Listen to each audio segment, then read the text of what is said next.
Hello there, welcome to Food for Thought. This is Colleen Patrick-Goudreau, your host. Today's episode is a rerun of animal-related Halloween films. Hi everybody, just a quick note to say I'm working on some new episodes, and in the meantime I thought it was timely to share this episode with you again. We just returned from Italy where we hosted our first Joyful Vegan trip in 2 years, and it was absolutely wonderful. We are going back to Italy next year. We've got a Tuscany trip and we've got a Northern Italy trip. The Northern Italy trip is almost sold out. It's called Mountains, Lakes, and Canals. It gives you an idea of what we're going to be focusing on, what's going to be featured. We start in Milan, we end in Venice, and in between we will be outdoors, hiking, enjoying the most beautiful towns in this part of Italy that not a lot of tourists outside of Europe go to. So it's a really special trip. I hope you can join me. You can find out more at joyfulvegantrips.com, where you can also see the Rwanda trip, which is half sold, and we would love you to join us for this magical trip to Rwanda. In the meantime, enjoy this episode, and you can always find me at joyfulvegan.com and on social media. Enjoy. It is the time to watch some scary movies. Now, a caveat about this, not only do I not watch slasher films or torture films or horrible blood and gore horror movies, I'm not going to talk about that today. So I don't want you to think that this is not an episode for you if you too don't watch those films. Okay. You should know me well enough to know that I'm going to be talking about kind of spooky movies, thriller movies. Yes, those that will fall into the horror genre, but these are not slasher films. But more importantly, because you also know me, I'm going to talk about animal-related Halloween films. Now, I've talked a lot about animals in film. You can go back and find many episodes on the Food for Thought podcast that talk about films. I even have a 3-part series on animals in films, like actual physical animals, real animals being used for the film industry. 3-part episode on that. So film is a huge part of my life. It has been most of my life. I thought I was going to get into film. I went to school after high school. Actually, I started doing TV production as a way to just kind of dip my toe into production, and decided that I wanted to watch films and talk about them and share them with people I love rather than make them. But so here I am, and I love that I can do that. And there's so many good films out there. So film is a huge part of my life. And while I wouldn't watch scary movies that depict violence against animals, or that that make animals the villain, even though there's a couple I'm going to talk about here, there are more than you think really good animal-related films worth mentioning that don't fall into the violence towards animals category that I think are perfect to recommend for Halloween. So I'm going to categorize them into a few subcategories, a few subgenres, give you a synopsis of each. And some of them I'll tell you what ages I think they might be appropriate for. But I think based on my description, if you're a parent and you have young kids or teenagers, you'll be able to gauge, if they're appropriate, and you can look it up as well, and you can see, kind of what the scary level is of these films. Now, as I said, you will not find any slasher films or torture films on my list. I can't watch movies that David can watch. Now, he doesn't watch those everybody has a different line. I don't have a judgment against people who watch, crazy, serious slasher films or torture films.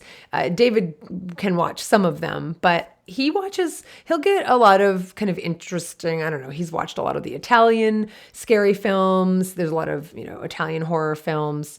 Is it Argento, I think, is one of the filmmakers' names. And even when he watches ones that are pretty mild, like Babadook is one that he watched not that long ago, and he thinks I could probably handle it. I can barely be in the house if he is watching a horror film. And again, he doesn't do this very often because we mostly watch films together. But there are times when I'm out with, I used to be out with a friend, or if I'm doing something else, he will put in, a horror movie, and he'll have to put his headphones on because I cannot even listen to the soundscape. I can't. There's been times I've walked down on him watching a horror film, and just the image that is on the screen, it stays with me. I have a very visual memory and a very visual mind, so it just imprints on my brain, and I can't like I won't sleep. It's not good. Now, I don't want to make it sound like I only watch Walt Disney films. Like I can and do watch films and TV series that contain violence. I watch a lot and love like murder mysteries and film noir, and I watch a lot of war films, suspense films, detective films, police procedurals, those kinds of films. I don't shy away from films that have violence or cruelty in them, whether it's toward humans or non-human animals as a theme for the film. But I don't like films with gratuitous violence. I don't watch films that have gratuitous violence. And there's a difference. I can watch films about violence or that contain violence because I think it's one way to understand who we are and how violence impacts us and others. But I have a line. And it's interesting because for years I talked about to David, like there's some films I can watch that have violence in them and some I can't. And for a long time, I couldn't find the words to articulate what that line is. And then it came to me. I can watch or read, this also goes for novels, right? Or even nonfiction. I can watch darkness as long as there's light. But if there's a story, whether it's a book or a film, whatever, a play, where there's darkness and only darkness, I can't stomach it. If there's no redemption, it's just gratuitous violence. If there's not a way for the characters or the viewers to experience some kind of transcendence, I can't watch it. That's the difference for me. That's the line. I don't know if that resonates with you, but that's what it became for me. So as long as there's some kind of light, some kind of redemption at the end, then I can watch the darkness because that light, that play between the two, I think characterizes or explains some of, or at least examines and asks questions about who we are as human beings. And I'm interested in that. But there are movies I won't watch and I can't watch. And I know me well enough to know, I can kind of tell, you can kind of know. So I won't watch Seven or Candyman or Texas Chainsaw Massacre or Saw or Hostel. Or Halloween. Like I can't watch Halloween, right? They just wreck me. They wreck me. And I remember when I was in late middle school, I must have been about 11. A friend from school invited me to come over to her house for a birthday party. I remember this so vividly, like it was yesterday. And I was really excited to go to her house for this birthday party because I was new in the school and new in the town and making friends at that age. I was like 11, like I said, yeah, it's really hard. It's really hard. And so she told me it was a sleepover, optional, that if I wanted to sleep over, I could also sleep over. And I was so excited because I really wanted to be part of this group and I wanted to just make friends. And I really liked the girls that were going to be there. And then she told me that we were going to be watching a horror movie. And I wasn't thrilled. And I think she even said, I think I really, this is how vivid it is. I kind of remember her saying, we're barely going to be watching it. We're going to be playing and doing this and that. Don't worry, but we're going to watch a horror movie. That's on the docket. And it's funny. I was thinking this after I was going to bed last night. I was thinking that would have been I'm going to date myself. That would have been about 1981. I guess there were VHS tapes then? I know this sounds really silly. I can't remember. I guess by then we already had VHS, right?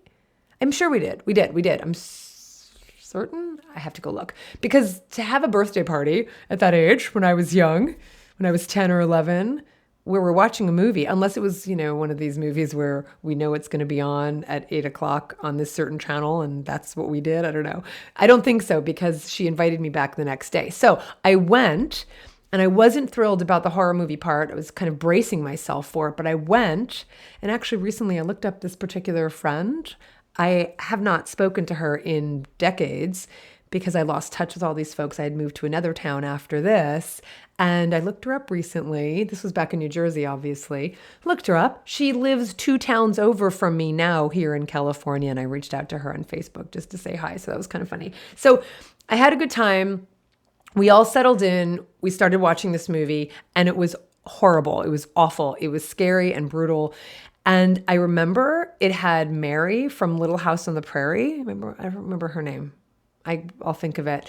It was called Happy Birthday to Me. I don't know if you know this film. Slasher film, scary, just gory and bloody and scary and violent and cruel and awful. And so we were watching it and my stomach was in my throat. I was so scared. I had butterflies. It was terrible. I wanted to go home and see my mom. That's all I wanted, was to go home and see my mom. And so I can't remember if I made something up. I may have said I wasn't feeling well. I'm pretty sure that's what I did, because I was one of those kids who really tried to be brave when I was little and stay over at friends' houses. But in the end, I usually said I had a stomach ache and wanted to go home because I really missed my mom. So I'm sure one of her parents had to drive me home. That was probably annoying, but everyone was lovely about it. They drove me home. And I remember when I went home, and I have this really lovely memory of my mom just being really kind and really lovely, because I just wanted to crawl into bed with her, and I did. And I slept with her in her bed that night. And she knew how scared I was, and she comforted me. And I remember telling her how scared I was, and it was awful. And then the next day, Mia called. This was my friend. Her name was Mia, and she called and she said that some of the girls were coming back that day to finish the movie, since some of us left before it ended. And did I want to come over? I actually asked my mom. I'm like, Mom, can I go? Because now it was daylight. Now it's light out. Now the memory of that horror was a little dissipated. And I said, Mom, I really want to go. Can I play? And she's like, no, absolutely no. You cannot go. You were horrified last night. And I'm like, yeah, okay, you're probably right. So that's what horror movies do to me. They just paralyze me. And I can't get those images out of my head. I still remember scenes from Happy Birthday to Me. And I remember the feeling I had. And that was, I'm going to date myself, 40 years ago. I can't believe that's the horror of it, that I can say I remember something 40 years ago. Oh, God. Okay. So anyway, moving on. I am not a fan of the horror movie genre in general, is what I'm trying to say. Ghost stories, yes. Thrillers, yes. Suspense films, yes. Mysteries, all fine. Horror, it's a pretty broad category. That's why we have subcategories in it. The slasher, the torture, what have you. Not a fan of those kinds of films at all. Now, everyone has a different comfort zone. You may love those films. No judgment at all. You can take more than I can. I just can't do it. Now, at the end of this episode, after I talk about the animal-related Halloween films, I'm going to talk about some of my favorite classic scary films, just, to kind of broaden things if you're interested. And those will fall into the scary movie genre. You're going to say, well, those are horror movies. Yeah, like I said, I can do, kind of the palatable horror films. I just can't do the darkness without light. There you have it. So really the theme, more than just calling this episode horror films, these are Halloween films. And I think that's nice and broad, so you can define that however you like. We're just going to start, though, in the context of animals and our treatment of them, which is a topic obviously I am most interested in. And you can go back and listen to non-Halloween related, animal related films in this podcast. You can find lots. And maybe someday I'll write that book that I really want to write about how animals are depicted on film and our relationship with them and our treatment of them on film. Now, we're going to do the first category, which is where animals themselves are the killers. Animals themselves are the villain. You can find countless movies in this genre as, the animals are the demon protagonists stalking and killing humans. I am not going to go over too many of these. I'm going to go over the ones that I know and that I like and that I can recommend. But there are so many. Most of them are horrible. A lot of them are B movies. Nothing wrong with B movies. I watch B movies, but some of them are pretty bad. You're going to have to go assess for yourself which ones you want to watch. But some of them are pretty good. Some of these animals are the killer movie. And I guess I'd have to say that one of my guilty pleasures when it comes to one of these movies, when it comes to the movie that puts animals in the worst possible light and is probably one of the reasons this particular animal is still demonized, it's still one of the best movies ever made, and it's still a favorite of mine, and that's Jaws. Oh, now I'm talking about Jaws. I'm not talking about Jaws 2 or Jaws 3D or however many other sequels they did that messed up the, that's not the original Jaws. from 1975, directed by Steven Spielberg, starring Roy Scheider and Richard Dreyfuss and Robert Shaw, putting aside the terrible PR it gave to sharks. It is so brilliantly written, brilliantly filmed, except for that one.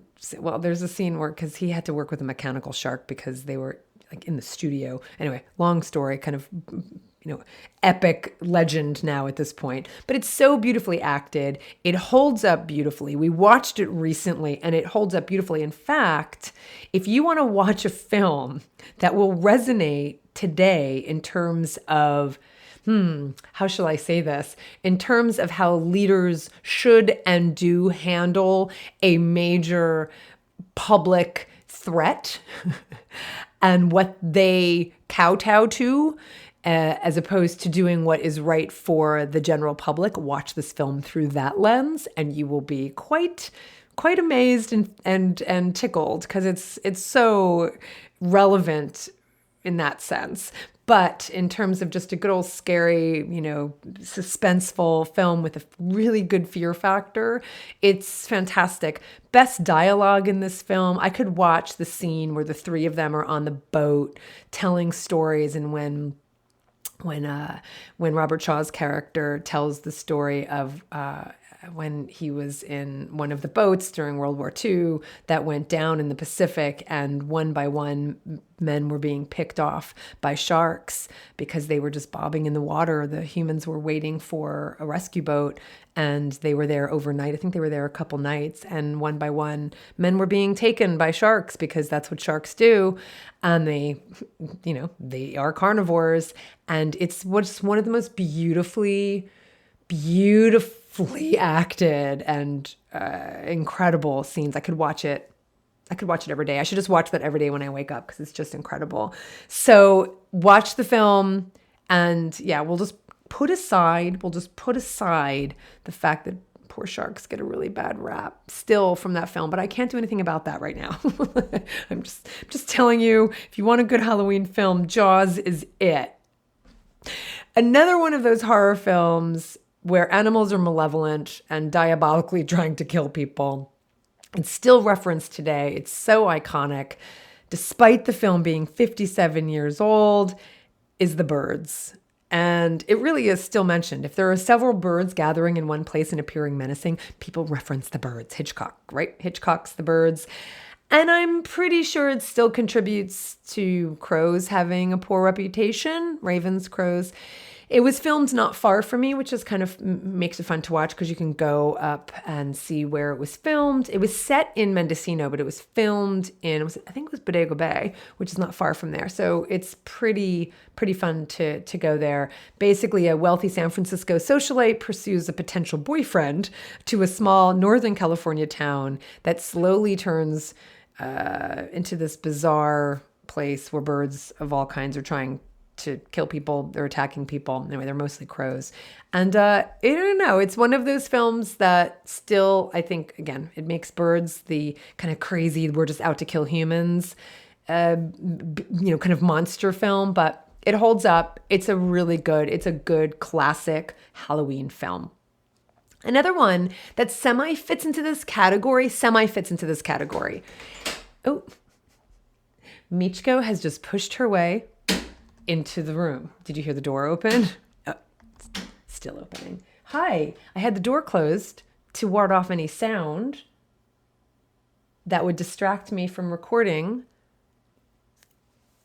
but that backfired. Okay, moving on. So one film that semi fits into this category, so just don't focus on the category, focus on the film, is Pet Sematary, based on the Stephen King novel.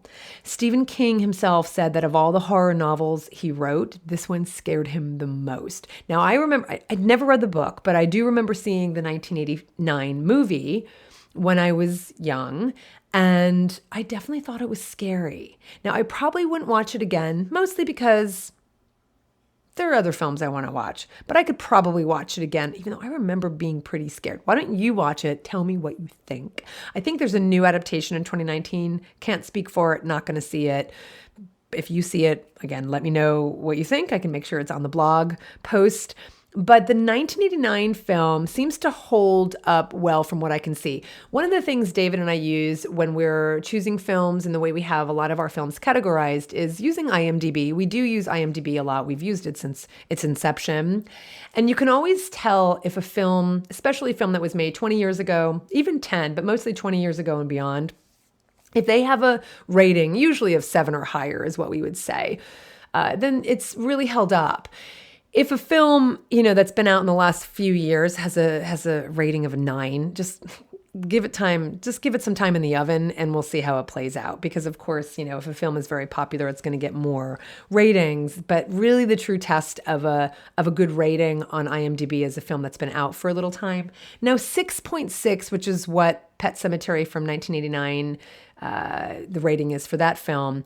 That's kind of right on the edge of probably a little bit of a B movie, not terrible, obviously not stellar, but still right there on the cusp where it's probably pretty watchable still. The impetus for the horror part of the story is the death of a beloved family cat, who is then resurrected, but under dark circumstances. I will leave the rest for you to watch, or perhaps you've read it. And while a cat isn't the main terror in the story, he's part of it and it starts with him. So I thought that fit well into this category. So that's the first subcategory, animals as villains. As I said, there are so many you can find, and I'm sure most of them are pretty bad. But Jaws, The Birds, Pet Sematary, I think they still hold up, especially Jaws, and I think they're perfect for Halloween. The next category is what goes around comes around. The human-animal violence parallels, right? So this category is about films and stories that make a connection between violence towards humans and violence towards animals. Silence of the Lambs is a good example of this. It's a very good movie. I think it's appropriate for Halloween, obviously. And while I don't want to give anything away, and I promise you don't see any animals in this film harmed at all. There is an allusion to animals being killed, an allusion, but you don't see it directly. And I think that's one of the things that makes a really good horror movie, just the mention of violence rather than the depiction of it, the explicit depiction of it. Our imaginations are capable of conjuring the absolute worst scenarios, so we don't have to have it shown to us. We can imagine it ourselves, right? Otherwise, it's a snuff film. Like where's the line? And I think the less you show, the more it just we are capable of conjuring the most horrific images in our own minds. So the animal related horror in this film is in the title itself, and I don't want to say anything because I don't want to ruin it because it is a big part of the story. But I will recommend this film. It was probably just on the edge for me in terms of what I'm able to watch. I'm sure I'd be able to handle it today. But there are images that have lingered for me from this film. But it's a great cast, good directing, and it's a film I think that really holds up. The next film in this category of what goes around comes around is a film that I will never watch, but I have to talk about. And that is Texas Chainsaw Massacre. If you paid me $1 million, I would not watch this film. I have seen clips. That's enough for me. Those of you who can handle it, it's worth mentioning this film in this subcategory because this has been called really the quintessential vegetarian-related horror movie, if you will, if that makes sense. So the director and writer, Tobe Hooper, was aware that in making this film, he was creating a parallel between the torture and slaughter of animals and the torture and slaughter of human beings. This is straight from Wikipedia. I'm just going to read you a little bit here because it'll just distill it. The Texas Chainsaw Massacre has been described as the ultimate pro-vegetarian film due to its animal rights themes. In a video essay, film critic Rob Ager, A-G-E-R, describes the irony in humans being slaughtered for meat, putting humans in the position of being slaughtered like farmed animals. You can watch, that's the end of that. That's the end of the quote. You can watch Rob Ager's short 3-minute video essay on YouTube. Now, again, I won't watch it because it will show you scenes from the movie, but you can watch it on YouTube And in this video essay, he argues that the movie shows the horrors of industrial agriculture by turning our world upside down, putting humans in the position of being slaughtered like farmed animals. The movie's killers used to run a slaughterhouse, and the means they used to slaughter their victims are the same as those used to slaughter cattle. So there's not a huge leap here, though I don't think a lot of critics have talked about it. I don't. I think it's kind of this niche of people who kind of look through this lens of animal rights and animal protection and vegetarianism and veganism who see it. But I don't know that Rob Ager is, but he sees it. And even the director, Tobe Hooper, said it a long time ago. He said it's a film about meat. And he said that he gave up meat while making the film. I'm sorry it didn't last, but he said, in a way, I thought the heart of the film was about meat. It's about the chain of life and killing sentient beings. He said in this quote, by the way, Tobe Hooper said that writer-director Guillermo del Toro, who we're going to talk about a little later on as well, became a vegetarian for a time after seeing the film. So we just need more films like this. We need more films to flood the consciousness of the public so that they see the connection and stay connected. Then you get them. So basically, we should hand a copy of The Joyful Vegan and the 30-Day Vegan Challenge outside of all of these films. I'm kind of not kidding. Because that is when you're so ripe after seeing a film like this, and then you need the thing that's just going to kind of turn it all over, right? So I won't see that film ever, but it has to be talked about in the context of today's topic. There's a new film in this franchise, because there's a whole franchise of the Texas Chainsaw Massacre films.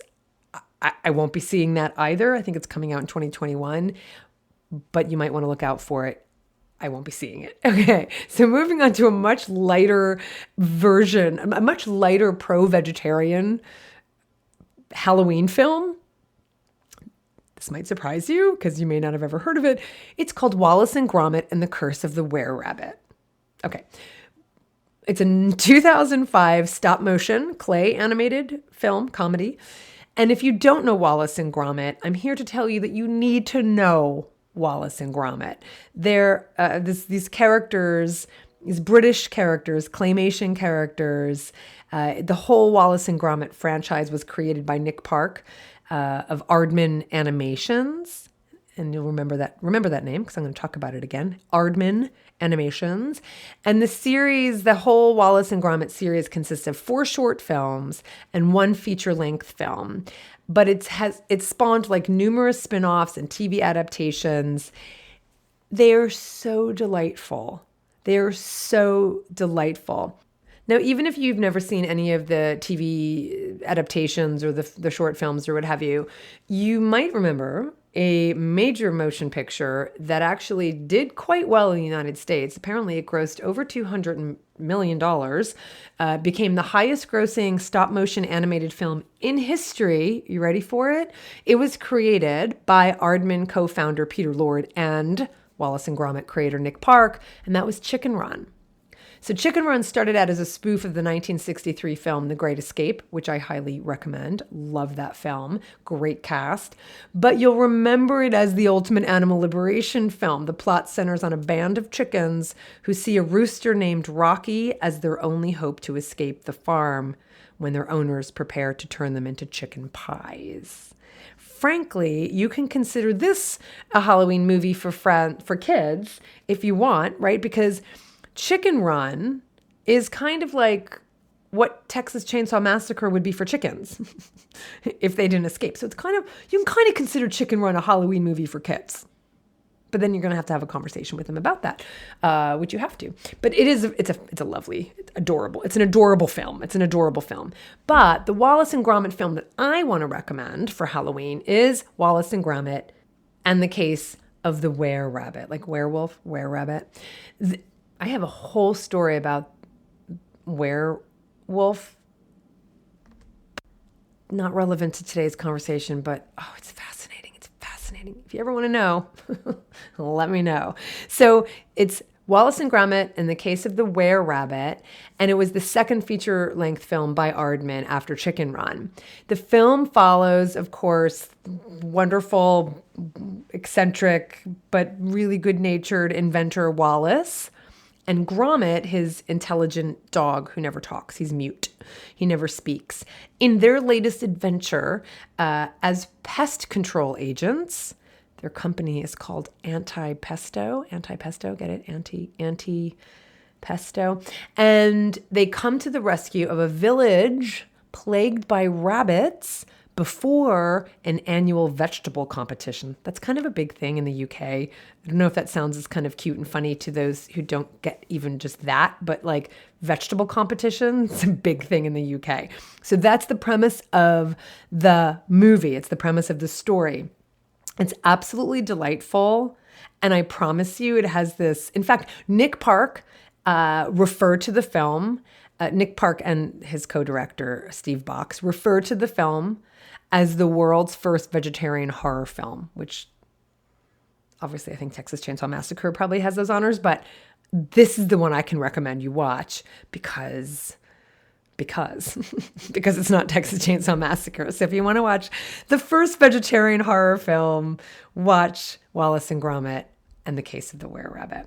Okay, so on this theme still about our violence towards animals and how that violence towards animals affects us both psychically and socially is explored in a number of other really good films for Halloween. I want to recommend one, which maybe you've seen. It's called 28 Days Later. I saw it many years ago. It's where humans get a taste of their own medicine after research chimpanzees infected with rage. That's what they're infected with. They're infected with rage. This is the experiment. They're released from a laboratory and they cause an outbreak of this deadly and contagious virus, rage, in this movie in 28 Days Later. If you like zombie kind of apocalyptic films, this is perfect for you. I really, really loved this film. I probably watch this again. It stars Cillian Murphy and Brendan Gleeson. I love both of them as actors. Perfect for Halloween. For those of you who pay attention to what celebrities are vegetarian or vegan, Cillian Murphy was for 15 years. He's the star of the popular TV series now. He's huge now because of Peaky Blinders. He was vegetarian for 15 years, but sadly, recently he said that he started eating meat to bulk up. It's sad because, of course, that's not what he needs to do. A trainer told him to do it, so he listened. And let's apply the principles I talked about in the last episode on ex-vegans and ex-vegan celebrities, shall we? But that is still a movie I would recommend, obviously, 28 Days Later. And then finally, I can't recommend it because I haven't seen it, but I thought I would just add one more to finish off with this parallel between human and non-human exploitation. And for those who can take more horror than I can, there's also the short film called The Herd, Herd. It's a short film. It was made in 2014, and it's about a number of kidnapped and trafficked women who find themselves imprisoned in a squalid medical facility, condemned to a life of enforced servitude at the whims of their captors for their milk. So, I think that's an interesting premise, obviously. That's the stuff of horror, because of course it's just the stuff of horror for real. But when an audience can actually look at that and see it flipped on its head and realize, well, what's the difference? It's pretty powerful. I probably won't be watching it because of the images and just squalid medical facility and I can't do it. But if you can handle it, check it out. It's a short film. I think it's only 20 minutes long or something like that. 2014, The Herd. Okay, let's move on to some less gruesome films, even though Wallace and Gromit, not gruesome. And this is the category I'm calling Humans Are the Real Monsters, but I guess that's really the category for all horror films. Some of these teeter on science fiction or monster films, right? And I'm including them here because obviously, again, the criteria are what films are perfect for Halloween. So science fiction, kind of apocalyptic films. We're going to talk about some zombie films, and we're going to talk about, we've got monster films. So we've got a pretty nice, I think, mix, if you will. So in this category, first and foremost, I will put King Kong. Now, this is an example where you can put this even in the first category of the animal is the one who's the villain. Yes, I mean, Cujo is another one that could have gone in that one. I remember watching Cujo when I was probably 16. And of course, you feel so much sympathy for the dog. So Cujo is a story about this Saint Bernard who, it's really rabies that makes him act the way he does. And it's actually really well done. I think it's pretty scary because he is pretty frightening. But, and I don't know, luckily I think Saint Bernards didn't get a bad rap from the film. I think vicious dogs do. I mean, I think, right, that dogs are vicious is something that could come from that. But, it wasn't like a Doberman or a Rottweiler. And these are the kinds of animals I think get a really bad rap. Pit bulls, obviously. But St. Bernards, I don't think it really affected that breed. But it's a good film. So I'm going to put Cujo also in that category of films depicting the animals as the menacing, the perpetrator. And King Kong, I guess you could say that. So, some of these categories are loose, but I don't know. I mean, I'm putting it in it's really because of what humans did to them that make them lash out and kill. And King Kong is that movie. Now, there are several versions of King Kong. I think, frankly, all three versions that are the most popular are worth watching. So pick. There's the 1933 version with Fay Wray. It's just a classic. Just watch it. Yes, there's some, women and this whole sexual, she's scantily clad and, really, offensive depiction of the natives on this island. Yes. And watch the movie, draw your own conclusions. So that's the 1933 version. Then there's the 1976 version with Jeff Bridges and Jessica Lange. You could also say, again, this is the 70s. She's also scantily clad, and you could say that she's pretty well, sexually exploited. I love that film, though. I really love Jeff Bridges. I'll watch anything with Jeff Bridges. And I think Jessica Lange is just drips with sexuality, and that's partly what the film, that's part of the film. She's this actress, just like the main character in the 1933 film. And she is making this film where she's this scantily clad sexual character. And she plays that, obviously very well. But she's so fantastic. I just absolutely love her. And I still think that movie holds up. And you feel so much sympathy for the gorilla, for King Kong throughout it, and at the very end especially. I still cry at the end of that King Kong. And then you have, it's imperfect, but it's still kind of enjoyable, and you definitely feel tons of sympathy for the gorilla, is Peter Jackson's film, 2005.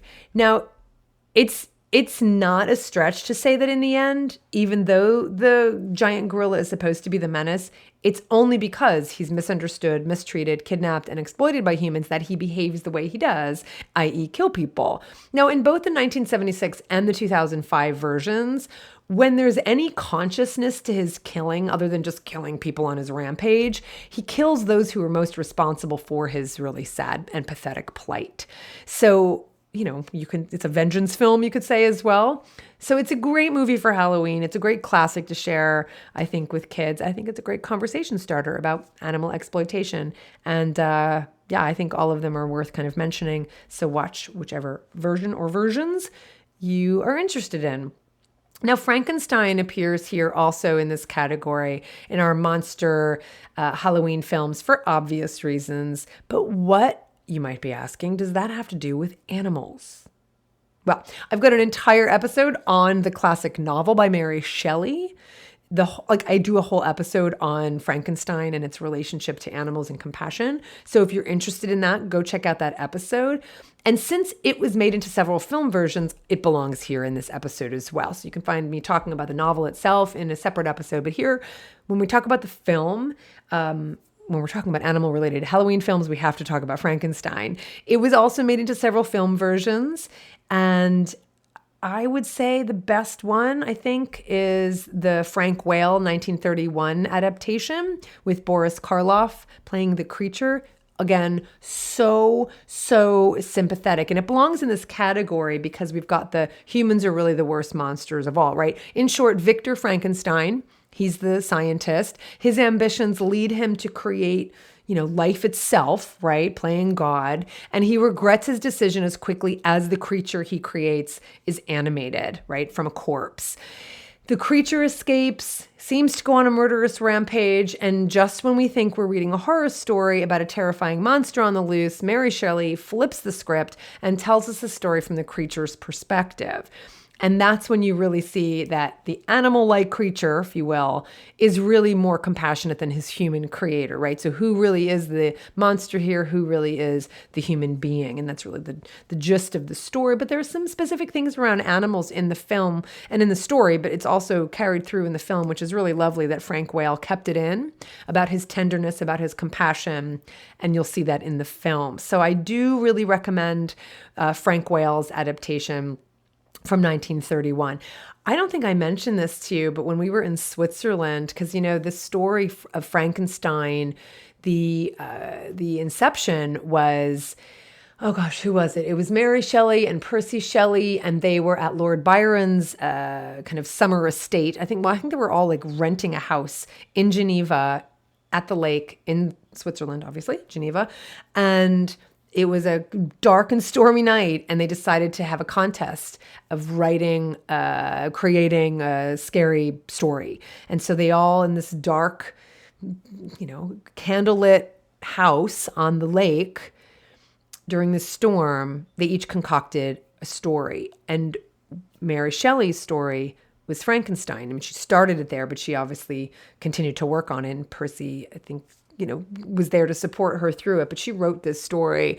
And when we were in Switzerland, we were in Geneva, we went to see where this was. And we saw Lord Byron's, the house he rented. It's a private house now, so we couldn't go inside or go on the property. But from the street, it's right there on the street. And the actual lake house where Mary Shelley and where that contest took place was a little farther down the hill. We couldn't really see it exactly, but we could get a glimpse of it from the street.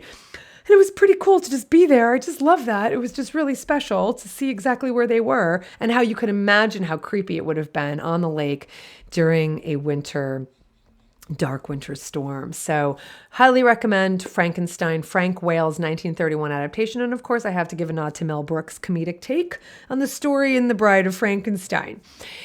Now, Elephant Man is the next movie I would recommend. The main character is not an animal. Well, he's not a non-human animal. He's a human animal. And that's really, for me, the core of the story.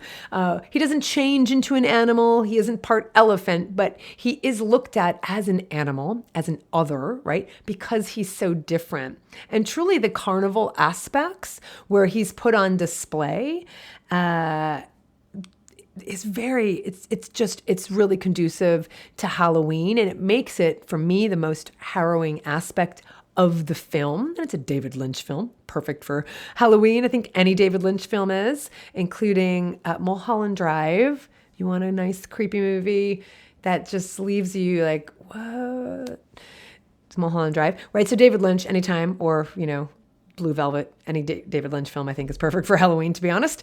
So that to me is the most harrowing, is where he's put on as part of a freak show, like all the other animals who are put on as a freak show and kept in cages and just displayed to the public. So this is a movie I've loved for many years. I love it for its writing, for its acting, for its subject matter, for its stellar cast.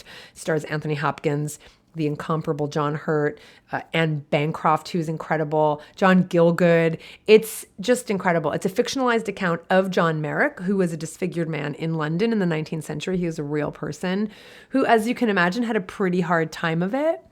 He was, as many disabled folks were, exhibited as part of a traveling show. Now, he voluntarily did this for some time because he made money and he knew there was really nowhere else for him. Everywhere else he worked, people were just freaked out by him because of his disfigurement. And so he, in some ways was an entrepreneur and kind of took care of himself by doing what was most, no doubt, humiliating, most definitely humiliating. But he was his own agent. He made that choice, but it's he doesn't do it his whole life. He stops at one point, and that's part of what you'll see in the story. And it's just such a beautiful film. Now, I know for me, when I first saw this movie, that was the image that stayed with me. It was him in the cage with the other animals in the cages. And of course, the whole concept of him being treated like an animal, being kept in a cage, fed slop, whose rights as an autonomous being were just generally ignored, as was the case for all the non-human animals. That was this very idea that he was treated like an animal is what the filmmakers capitalized on. So it has a really strong animal component to it. And of course, the animals themselves, as well as John Merrick, are all pretty much victimized by human cruelty, right? So again, who's the most human? If we measure compassion, our humanness by our compassion, who's the most human? The non-human animals, right? So definitely recommend Elephant Man. And then finally in this category where humans are the real monsters and the animals have the final revenge, I have to recommend a 2014 movie, Hungarian movie. I had an entire episode on this movie, but it's fitting for Halloween, so I'm bringing it up again here, is White God.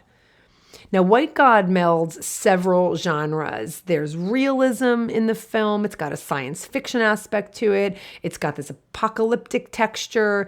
At one point, it feels a little like a horror movie. It's got allegorical aspects to it. It's a revenge film. It's a coming-of-age film. It works on all of these levels. It's absolutely fantastic. Check out the entire episode about this film. It is that film that inspired the 3-part series about the history of and the ethics of using animals in film, because I got so many responses from you about this film and just think about it myself all the time. When is it appropriate to use animals in film? Is it ever appropriate? What's the treatment like of animals who are on sets? It's a 3-part series of animals in film, so you can go check those out if you're interested. Now, many of you already know my affection for Robert Bresson's film Au Hasard Balthazar, which is about a donkey named Balthazar and basically the parallels between the exploitation of this donkey and the exploitation of this female character named Marie. And on the surface, much of White God is kind of a catalog of abuses along the lines of those visited on by on Balthazar, this very saint-like donkey. In White Dog, Hagen is the dog. He's abandoned by his teenage owner's divorced father, who refuses to pay a tax recently imposed on the keepers of non-purebred, read mongrel dogs. He's abused in succession by a butcher, by a pair of dog catchers, a cartoonishly ghastly homeless man, a sadistic dog fighter, and even by the slightly more sympathetic owner of the city's animal shelter, but who it seems has long resigned herself to the fact that she can't save them all. So in the end, he is sold to an incredibly sadistic man who trains dogs for fighting and begins to abuse Hagen in order to make him mean enough to fight and essentially kill. Now, I really leave you to watch this film. No animals were harmed in the making of it. In fact, it's known for the fact that all the dogs used, because there's this whole escape scene of all these dogs from the shelter and Hagen becomes their leader.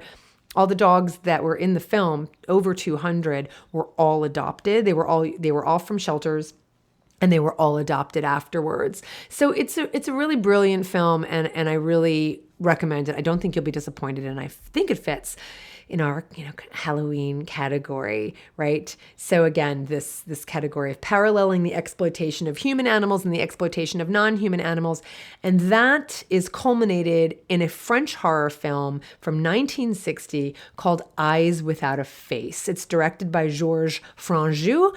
And in this movie, a surgeon preys on young women to harvest their skin in order to restore the disfigured face of his daughter, who I think became disfigured from a car accident. So he kidnaps young women. They become his research subjects, just like the animals he keeps in his basement. And there are these animals kept in cages in his basement.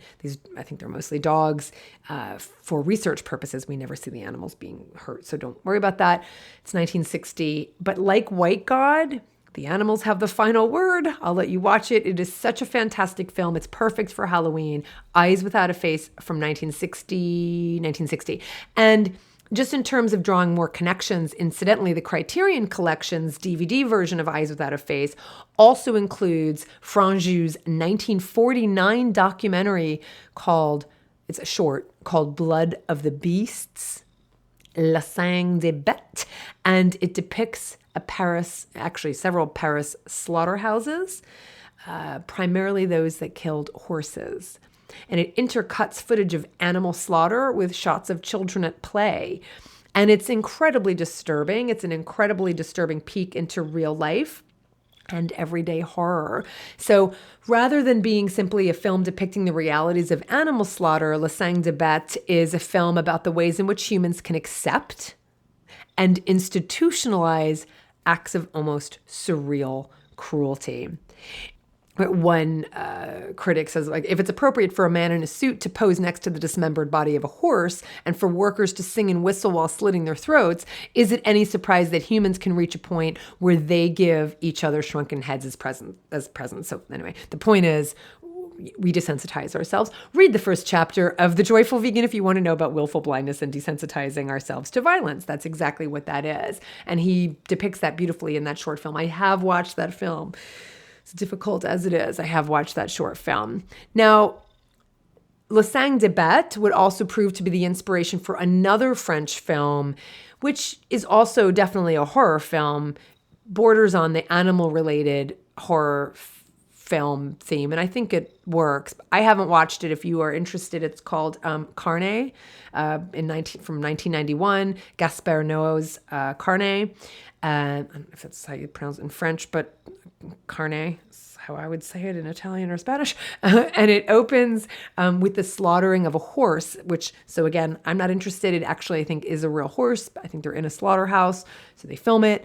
And it goes on to deal with the ways in which people are pushed into and then seek to justify acts of cruelty and violence. And so the main character is a French, well, obviously he's French. The main character is a butcher in a horse slaughterhouse. So I won't be watching it, but there you have it, another animal-related Halloween film. The next category, also appropriate for our film of animal-related Halloween films, is the thin line between human animals and non-human animals, like the transformation to animals from human. The theme of kind of blurring the lines between human and animal, where kind of animals are the embodiment on the other side of humans, right? So just that idea of transformation, this line between human and non-human animals. And of course, the first in this category, you know it, is The Fly. I've seen the original. Was that from the 30s, maybe 40s? I can't remember.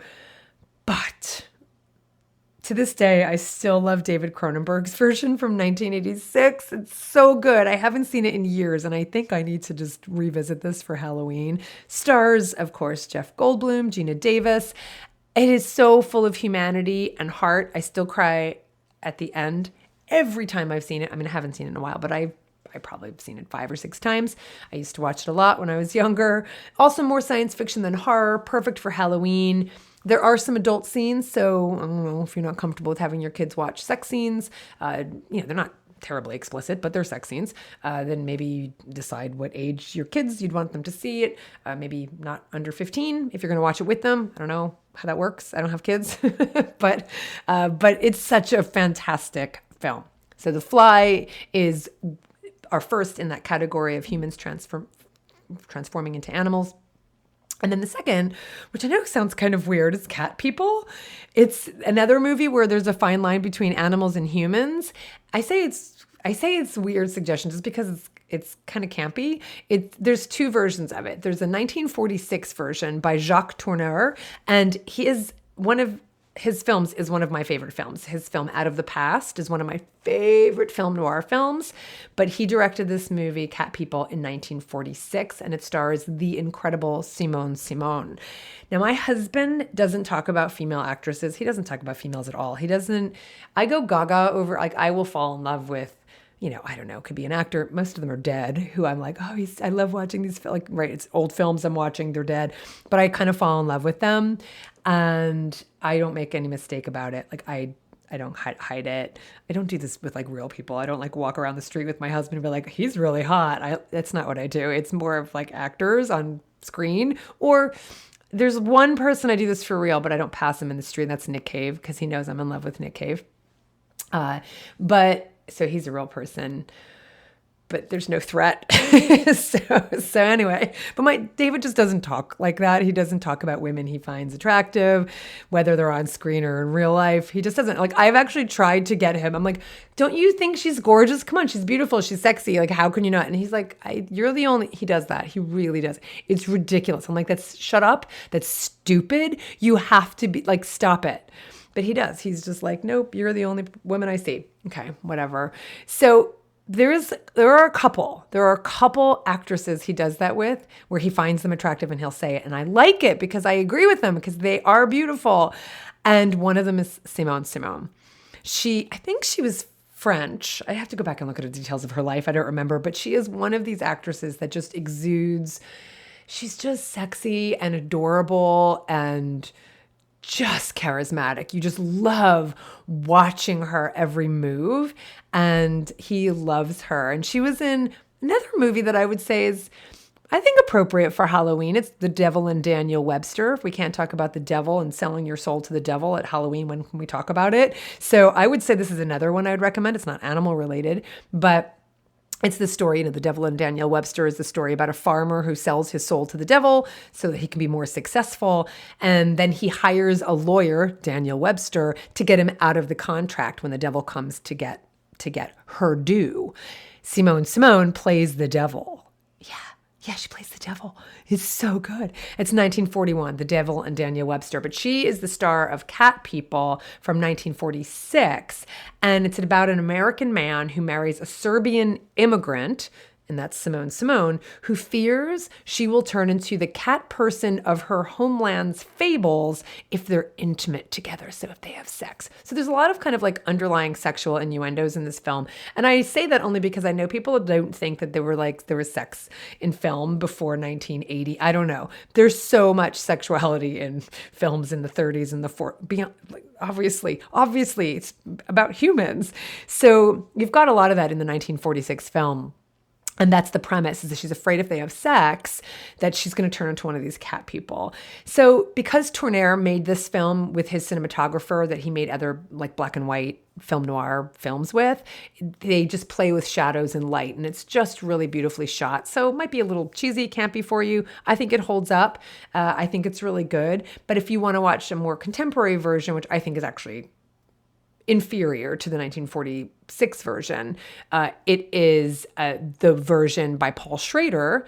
That's Taxi Driver Paul Schrader from 1982. And that stars Natasha Kinski and Malcolm McDowell. It's not horrible. It's a little more sexually charged. It's the 80s after all. But it's watchable. I actually think if you want a little bit of an 80s kind of horror film that has an animal theme, I'd recommend Cat People, Natasha Kinski. She's actually also one of those women I think really just exudes, just so much sensuality, and it just kind of drips off the screen. And we'll talk about her father in a little bit as well. The final film, oh no, it's not the final film in this category. Two more in this category. One is Pan's Labyrinth, directed by Guillermo del Toro. When I saw this film, I think the fantasy aspects of the film are much better than the reality or the realistic aspects of the film, or the realism aspects, I should say, because I think those are really, unfortunately, very two-dimensional. It's set in 1944 in Spain during the Spanish Civil War. And of course, like the main general is like just quintessential evil. And I just think that does a disservice to evil humans if they're just kind of stock evil and not humans with these really dark tendencies. I think that's more interesting. But anyway, that's what I remember about the film. But the images, these characters he creates, these fantastic worlds he creates, no one is better at that than Guillermo del Toro. And so in this film, you've got lots of non-animal creatures, but you've also got animal-like creatures, including the faun, Faun, which is a goat-like character with horns and milky eyes. And he's the Pan in the title. The Spanish translation is really the labyrinth of the faun. So it's there. The animals are there. But it's just a fantastic film. And I mean, literally as the word fantasy, it's a fantastic film. And It's beautiful. I've never forgotten some of these images, really eerie, really perfect for Halloween. So check that out yourself. And then finally, in this category of transformation, so I'm talking about the line between humans and animals. That's why Pan's Labyrinth fits. But my final recommendation in this category is also from the 80s. The 1980s did a lot of really good films. The Thing. There's also an earlier version of The Thing. I've seen it. This is the one I'd recommend. I think this is definitely an example where the remake is much better than the original. And it's 1982. Kurt Russell's another actor. I'd watch anything he did. I absolutely love Kurt Russell. He's in it. Really good movie. And the whole movie isn't about a human animal transformation, but there is one scene, a really creepy scene, where you have this human animal transformation. So I'm including it here. I think it's really appropriate for Halloween, and it fits into our categories here for sure. Not just aliens, because there's an alien aspect, but there's an animal aspect as well. I love the thing that I think is the most interesting part, kind of like with Jaws, although not, this is more exaggerated, but the interactions between the characters I think is really interesting, especially the who can we really trust kind of aspect of this film. Really good. Recommend it. It's kind of got a cult following. Not everybody loves it. I think it's really good. Now, there are a lot of really awful human turn into animal horror movies that I am not going to recommend. You can find them yourself if you want to do a search, but those are the ones that I recommend for my animal themed Halloween movies. Now, that's all of my animal themed Halloween movies. Okay, Charlie just jumped up when I said that. Do you know I'm talking about animals? Cat people. Is that why you jumped up? So you can end here if that's all you came for. But I'm going to add as a bonus just a few more movies that are not animal related, but that are some of my favorite good old-fashioned scary movies perfect for Halloween. So I wonder if some of them have animal. I'm always looking through that lens. There's probably some animal related aspects possibly in some of these films, but that's not the reason I'm giving this list. I'm giving this list because I think because these are my go-to standard, like if you want scary Halloween movies, this is what I gravitate to. Now, The Exorcist, I'm just going to name because it is one of these films that should not just be called a great horror film. It's a good film. I shouldn't say great film. I'm going to say it's a good film. We watched it recently, and it still scared the bejesus out of me. As enigmatic as some scenes are, and as dated as some scenes are, it's still it holds up. So The Exorcist would be one. Misery is one of those films I have not seen in years, and I kind of feel like I should watch. I don't think David's ever seen it, but it is a perfect example of the theme. Humans are the greatest monsters of them all, for sure. Again, iconic scenes that are part of our culture now that we'll never ever forget. I can't listen to, what's the song she plays? Oh my God, what is it? It's one of the songs I actually learned. It's Beethoven's Moonlight Sonata. It's one of the songs I learned on the piano. I can't hear that song now. I can't hear that Beethoven's Moonlight Sonata without thinking of the scene from that movie. So iconic. I'm going to put it in a Halloween theme. And then there's some vampire films I'm going to recommend. If you like vampire films, I'm going to recommend 3 amazing vampire films. Really, the first one is one of the ones that started the whole genre. So if you want to see a film that started the whole vampire genre of films, of course, there was Bram Stoker's novel from 1897, Dracula, which is worth reading if you want to read a nice scary story around this time. I think it's definitely moody and eerie and perfect for this time of year. I would recommend first and foremost Vampire by Danish director Carl Theodor Dreyer. It's from 1932. It's absolutely gorgeous. Everything Dreyer made was absolutely gorgeous. So if you want to go on a director theme, watch anything by Dreyer. He was amazing. This film in particular, it's his first sound film. I'm going to read you what someone from Criterion Collection said, because I think he just nails it. With Vampire, Danish filmmaker Carl Theodor Dreyer channeled his genius for creating mesmerizing atmosphere and austere, unsettling imagery into the horror genre. The result, a chilling film about a student of the occult who encounters supernatural haunts and local evildoers in a village outside of Paris, is nearly unclassifiable. A host of stunning camera and editing tricks and densely layered sounds create a mood of dreamlike terror. With its roiling fogs, ominous scythes, and foreboding echoes, Vampire is one of cinema's great nightmares. So if you're a fan of the vampire genre, you have Vampire to thank. It was only the third major film and the second talkie to feature what would become the well-known vampire of popular culture. And one of the others was Todd Browning's 1931 Dracula starring Bela Lugosi. Next is Nosferatu. F.W. Murnau, 1922. Also adapted from Bram Stoker's 1897 novel Dracula, Murnau was a German director. He came to the United States like so many German directors who brought their expressionist style with them. Love German expressionist film. If you're interested in that style, you will love Murnau's 1922 Nosferatu. And then I am not opposed to remakes because some of them are not bad, and some of them are even better than the original. Nosferatu the Vampire, not better than the original, I wouldn't say, but it is an homage to the original. It's by Werner Herzog. He made this in 1979. Klaus Kinski is the star. I think it was the second movie he did with Klaus Kinski, and he would go on to make many films with Klaus Kinski. Klaus Kinski was Natasha Kinski's father, and Isabella Gianni is also, and she was one of the, she's just gorgeous. She's just beautiful. She stars in this with him. It's set primarily in 19th century Wismar, Germany and Transylvania. Highly recommend it. Very stylistic, an homage to Murnau's Nosferatu. And then finally, I'm going to mention a camp vampire film. I'm sure you have your own. Mine was Fright Night from the 1980s. I watched that film so many times when I was a teenager. Totally campy and wonderful, and I bet I would still love it to this day. So that's my favorite vampire film. Well, campy vampire film, because my favorites are Nosferatu, Nosferatu the Vampire, and Vampire. Another kind of go-to scary film for me is Deliverance. We also watched that recently. Obviously, if you're, if you're in my age, the basic kid playing a banjo, kind of weird, and something unsavory happens involving a guy squealing like a pig. Like it's still really gripping. It's still really fantastic.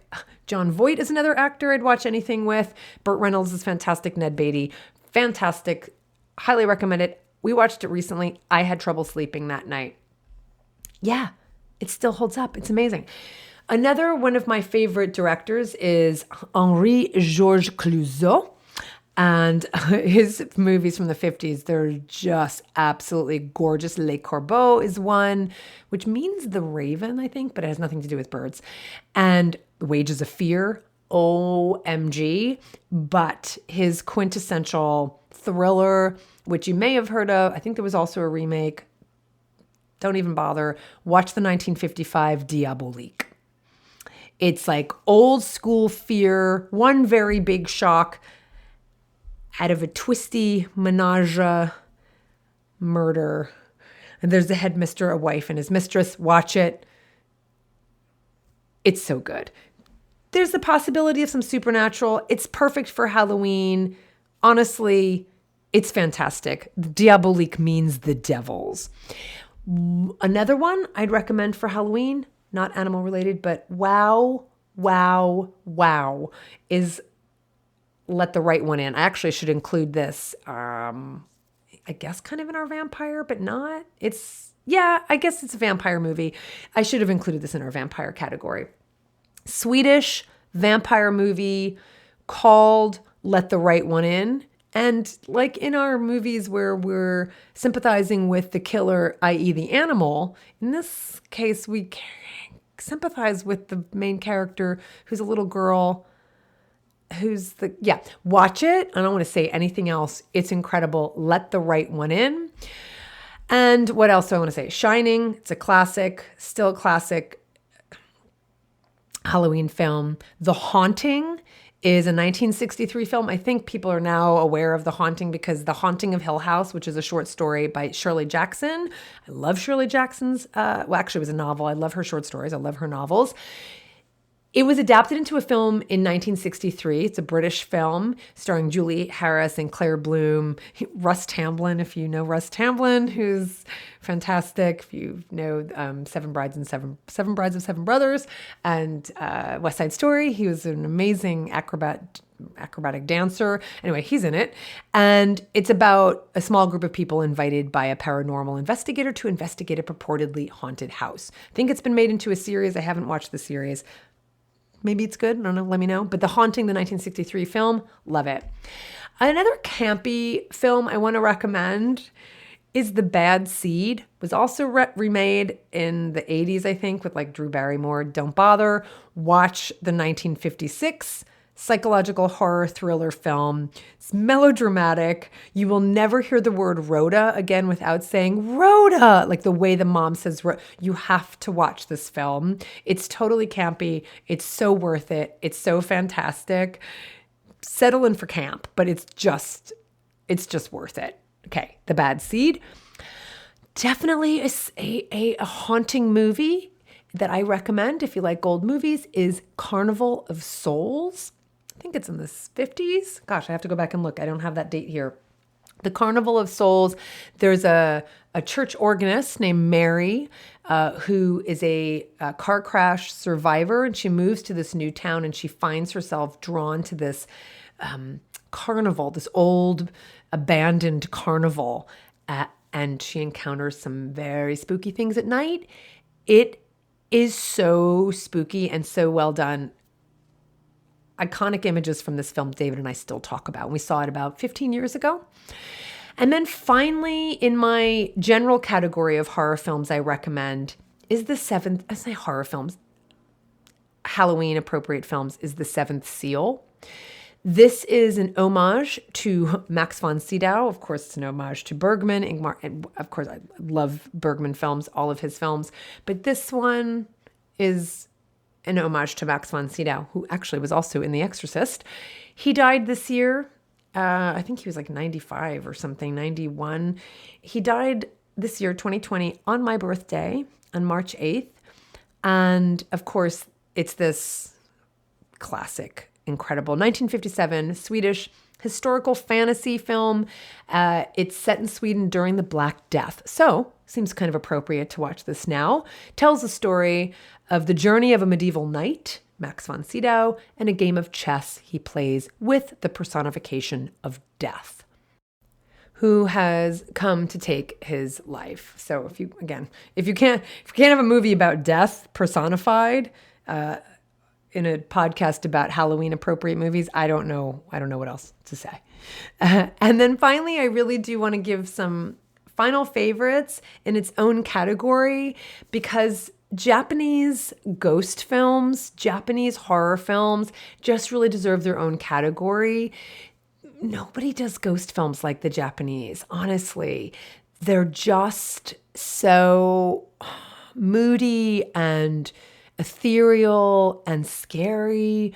Now, Ring or Ringu was one that made its way to the West. People really know that movie, but then there was a Ring, an American version, a remake. Watch the Japanese version. Ringu, watch the Japanese version. Just so incredible. Now, some of you may have seen some Japanese horror films. It's kind of its own genre, Japanese horror films. I would say Japanese ghost films is also its own category, but no one does the genre better than the Japanese. One of the most haunting Japanese, I'll call it a horror film, is from 1926. It's a silent film. It's called A Page of Madness. It's kind of in the German expressionist. It's kind of got that feel like The Cabinet of Dr. Caligari, like goes to Japan and meets some German expressionism. Like it's like really like art house, weird, trippy, kind of psychedelic, psychopathic. It's wild. And David and I saw this as part of the San Francisco Silent Film Festival in 2002 on April 23rd. And I remember that because it's the only time there was a live music orchestrated score by Superchunk live in San Francisco at the Castro Theater in San Francisco on April 23rd, 2002. And it was one of the most memorable film experiences of my life. It was incredible. Now you can see the film on YouTube. I looked it up for you because I didn't want to recommend a film you wouldn't be able to find. And by the way, most of these films you can find either on Amazon Prime or Hulu or YouTube or Netflix or wherever you find your films. So you can, if you join Criterion Collection's film channel, there's so many options these days, which is really nice. But this one you can see on YouTube, A Page of Madness, and it's just creepy. Basically, it's about a janitor who works at a women's sanatorium. She's in a house for the mentally ill, in order to keep an eye on his wife who was committed there. And as his environment causes him to slowly lose grip on reality, he fantasizes about a better life for him and his wife that will never come. The final 10 minutes, which sees the janitor increasingly desperate to find any semblance of happiness and normalcy in a world that doesn't allow that, is especially creepy thanks to the use of some chilling masks. I'll say no more. I can deal with some masks, but I will tell you one of the things that I cannot deal with, and I'll see if you can relate to this. I can't do clowns, I can't do dolls, and I can't do puppets. Masks, fine line. But there are some pretty creepy masks in A Page of Madness. Highly recommend it. The second Japanese ghost film I will recommend is by Kaneto Shindo. It's 1964, Onibaba. Oh my gosh. David and I will talk about the opening of Onibaba once a week. Once a week, we'll just talk about the opening of this film. So incredible. It's considered one of Shindo's horror masterpieces. It's filmed in this incredible black and white. It takes place in the midst of a civil war in 14th century Japan. And a mother and daughter-in-law are forced to survive by robbing and killing samurai soldiers who cross their paths. I'll say no more. Another film also by Kaneto Shindo, is a 1968 film called Koroneko. It means the black cat. It has nothing to do with cats. It highlights female characters who are forced to survive in an outside world marked by misogyny and male violence. So if you want to watch a good feminist horror film, this is it. This is it. It's surreal. It's moody. It tells the story of two women who were brutally murdered by a group of samurai. It's poetic. It's atmospheric. It's set in a war-torn medieval Japan where a malevolent spirit has been ripping out the throats of itinerant samurai. What? It's so, it's so good. And again, if you want a feminist angle, you got it. Special effects. It's a ghost. It's a perfect ghost film. Koroneko, or the Black Cat. Kwaidan, you can't see Japanese films without seeing Kwaidan. You have to see Kwaidan. It won the Special Jury Prize at the 1965 Cannes Film Festival. It was Oscar nominated for the Best Foreign Language Film, 1965, Kwaidan, which is a transliteration of Kaidan, which translates into English as ghost stories. You have to see.